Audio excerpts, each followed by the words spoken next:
বন্ধুরা আপনারাই দেখে বলুন তো এই রেসিপিটা কিরকম হয়েছে দেখতে। খেতে তো অসাধারণ হয় বন্ধুরা, আপনারা না করে খেলে স্বাদ বুঝতে পারবেন না। নমস্কার বন্ধুরা, কেমন আছেন সবাই? সম্পার রান্নাঘরে সকলকে স্বাগত জানাই। বন্ধুরা দেখুন আজকে আমি কি নিয়ে এসেছি। আজ নিয়ে এসেছি গাঁটি কচু। আমরা তো গাঁটি কচুই বলি, আর আমাদের মেদিনীপুরের দেশের ঘরে এগুলোকে আতি বলে। আপনারা কি বলেন আমাকে কমেন্ট করে জানাবেন। তো আজকে বন্ধুরা গাঁটি কচুর তো আপনারা অনেক রকমের রেসিপি খেয়েছেন, আজকে একদম দুর্দান্ত স্বাদের রেসিপি আপনাদের সাথে শেয়ার করব। তো চলুন রেসিপিটা শুরু করি। আর প্লিজ প্লিজ প্লিজ বন্ধুরা আপনারা ভিডিওটা প্রথম থেকে শেষ পর্যন্ত দেখবেন। প্রথমেই আগে আমি কচুগুলোকে ভালো করে ছাড়িয়ে কুটে নেব। কচুগুলোকে দেখুন গোটা গোটাই ছাড়িয়ে নেবেন, আর এর মধ্যে একটা করে খালি মাঝখানে কাট লাগিয়ে দেবেন। ব্যাস, এরকম গোটা গোটাই কিন্তু কচুগুলো থাকবে বন্ধুরা। এরকম করে এবার সবগুলোই আমি কেটে নেব। কচুগুলো কেটে খুব ভালো করে ধুয়ে পরিষ্কার করে নিয়েছি। আর এখানে দেখুন উনুন জ্বালিয়ে কড়াই দিয়ে দিয়েছি জল। এবার প্রথমে কচুটাকে 25% মতো আমি সিদ্ধ করে নেব।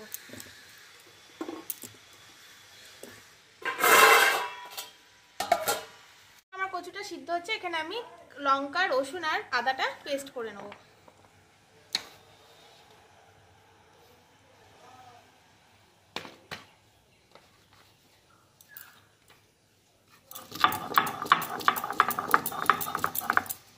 রসুনটা পেস্ট করে নিয়েছি, আর এখানে কচুগুলো 25% সিদ্ধ হয়ে গেছে। এবার এগুলোকে তুলে নেব।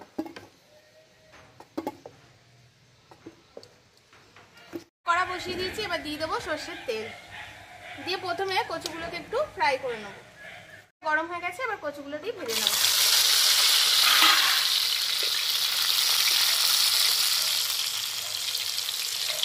তারপরে কচুগুলো লাল লাল করে ভেজে নিয়েছি, এবার তুলে নেব। দিয়ে দেবো অল্প একটু হিং, কয়েকটা গরম মশলা এখানে দিয়ে নিয়েছি আমি আগেই ফাটিয়ে, আর দিয়ে দেবো পেঁয়াজ। লাল লাল করে বাদামি করে ভেজে নেবো বন্ধুরা। এখানে কিন্তু অবশ্যই অল্প একটু হিং দেবেন। আর আমি যে দারচিনি, লবঙ্গ আর এলাচটা দিয়েছি, এটা একটু হামল দিস্তে থেতো করে তারপরে এখানে ফোড়নে দিয়েছি। তাহলে কি হবে, টেস্টটা আরও সুন্দর খেতে হবে। আর আপনাদের কাছে আর একটা কথা বলি বন্ধুরা, যারা যে বন্ধুরা আমার প্রথম থেকেই সাথে আছেন তাদেরকে অসংখ্য ধন্যবাদ। আর যে যে বন্ধুরা এখনও আমাকে সাবস্ক্রাইব করেনি অথচ আমার চ্যানেল দেখে ভালো লাগে, তারা প্লিজ আমার চ্যানেলটিকে সাবস্ক্রাইব করে আমাকে পাশে থাকবেন। তো এখানে দেখুন এখন এটা ভাজা হয়ে গেছে লাল লাল করে খানিকটা। এবার দিয়ে দেবো টমেটোটা কুচি, আর এখানে দিয়ে দেবো আদা রসুন পেস্টটা। এখানে আমি একটা টমেটো কুচি করে নিয়েছি বন্ধুরা, মিডিয়াম সাইজে। আপনারা যেরকম কোয়ান্টিটিতে বানাবেন সেরকম টমেটো কুচি করে দেবেন। মশলাটা কষতে কষতে এর মধ্যে দিয়ে দেবো পরিমাণ মতো লবণ, দিয়ে দেবো পরিমাণ মতো হলুদ গুঁড়ো, দিয়ে দেবো জিরের গুঁড়ো, ধনে গুঁড়ো, আর অল্প একটু কাশ্মীরি রেড চিলি পাউডার দিয়ে খুব ভালো করে কষে নেব। দিয়ে দেবো অল্প একটু জল।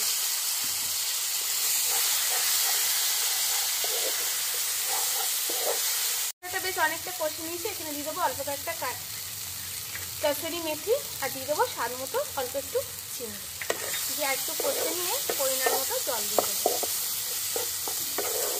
কষা হয়ে গেছে, এবার দিয়ে দিচ্ছি তরকারিতে পরিমাণ মতো জল। এই তরকারিটা একেবারেই মাখো মাখো হয় বন্ধুরা, আপনারা কিন্তু অতিরিক্ত জল দেবেন। দেখুন আমি একদম অল্প একটু জল দিয়েছি। আর এবার এটাকে ধিমি আঁচে আমি কুক করব। আর এখানে এবার কচু যে ভেজে রেখেছিলাম এগুলো দিয়ে দেবো। আপনারা যদি গ্যাসে করেন, গ্যাসটাকে একদম মিডিয়াম টু লো আঁচে রেখে এটাকে কুক করবেন। এটাকে এবার চাপা দিয়ে দেবো। 15 মিনিট হয়ে গেছে, কচুগুলো দিয়ে আমি চাপা দিয়ে ফুটিয়ে নিয়েছি। এবার খুলে দেখবো। দেখুন বন্ধুরা কি সুন্দর কালার এসছে। এইটা একদম কিন্তু মাখা মাখা হয় বন্ধুরা। এখন আমি এর মধ্যে দিয়ে দেবো অল্প একটু গরম মশলার গুঁড়ো, আর অল্প একটু ধনে পাতা কুচি।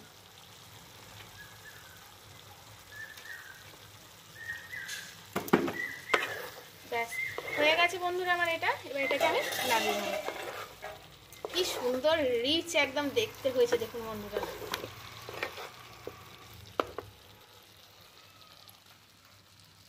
বন্ধুরা আপনারাই দেখে বলুন তো এই রেসিপিটা কিরকম হয়েছে দেখতে। খেতে তো অসাধারণ হয় বন্ধুরা, আপনারা না করে খেলে স্বাদ বুঝতে পারবেন না। আর দেখুন কচুগুলো কি সুন্দর সিদ্ধ হয়ে গেছে, আমি আপনাদেরকে দেখাচ্ছি। দেখুন এরকম কাটলেই একদম স্মুথলি কেটে যাচ্ছে, আর এত সুস্বাদু হয় বন্ধুরা খেতে, মানে রুটির সাথে তো একদম বন্ধুরা একদম জমে যাবে রাত্রিবেলা।